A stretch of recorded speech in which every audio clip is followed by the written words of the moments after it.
আইপ্যাকের কর্তা প্রতীকজনের বাড়িতে এবং আইপ্যাক অফিসে ইডির অভিযান তড়িঘড়ি করে পৌঁছলেন মুখ্যমন্ত্রী, কি বলবেন? কি আবার বলবেন, বাড়িতে আগুন লাগলে যেমন হয় সেরকম আইপ্যাক অফিসে রেড মানে একই রকম, সেরকম ভাবেই গেছেন। মুখ্যমন্ত্রী এত তারা কিসের? তারা কিসের মানে?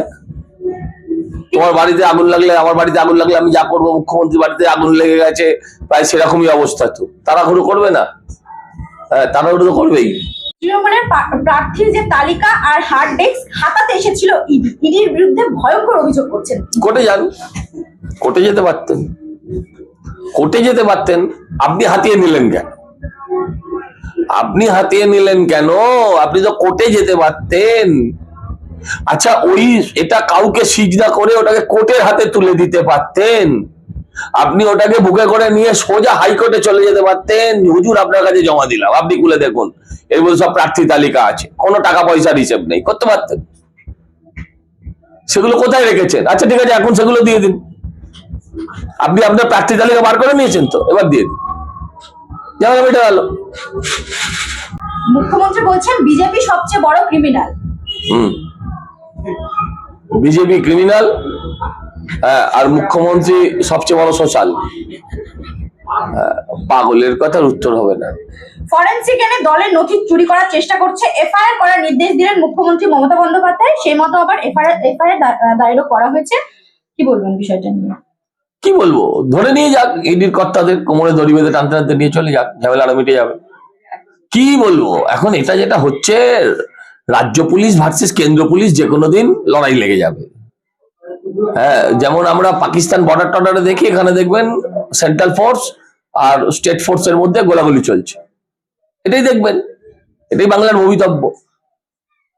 দেশের স্বরাষ্ট্র যে মন্ত্রী ওনাকে তিনি বলছেন আবার নটি হোম মিনিস্টার। মুখ্যমন্ত্রীর মুখে কি ভাষায়? এটা তো অনেক ভালো।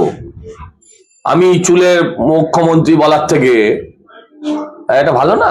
আরে তুমি হাসছো কেন? আমি তো চুল বলেছি বাবা।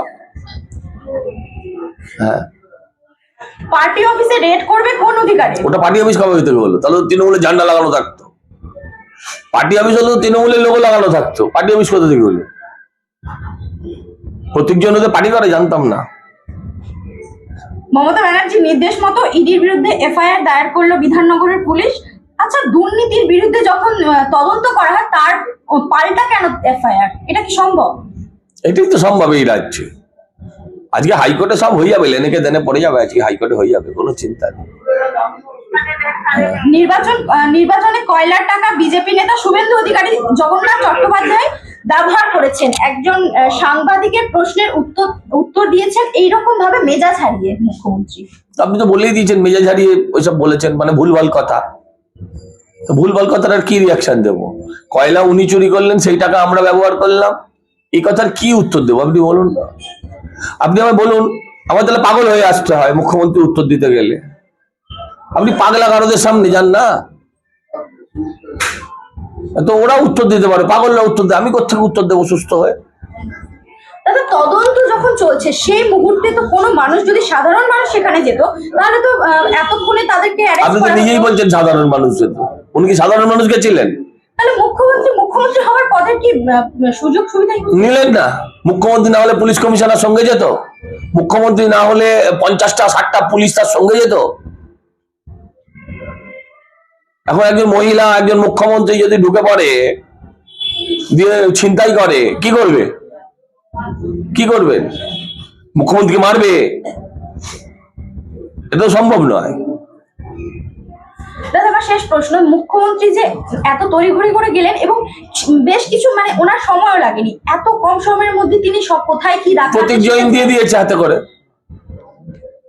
প্রতীক জৈন হাতে করে দিয়ে দিয়েছে। এখন সেটা তো ভিডিওটা প্রকাশ হলে বোঝা যাবে। আমি শুনেছি একজন ইডি অফিসারের ল্যাপটপও নিয়ে চলে আসছিলেন, তিনি যখন বলেন দিদি এটা আমার ল্যাপটপ, তখন ফেরত দিয়েছে, এটা শোনা কথা।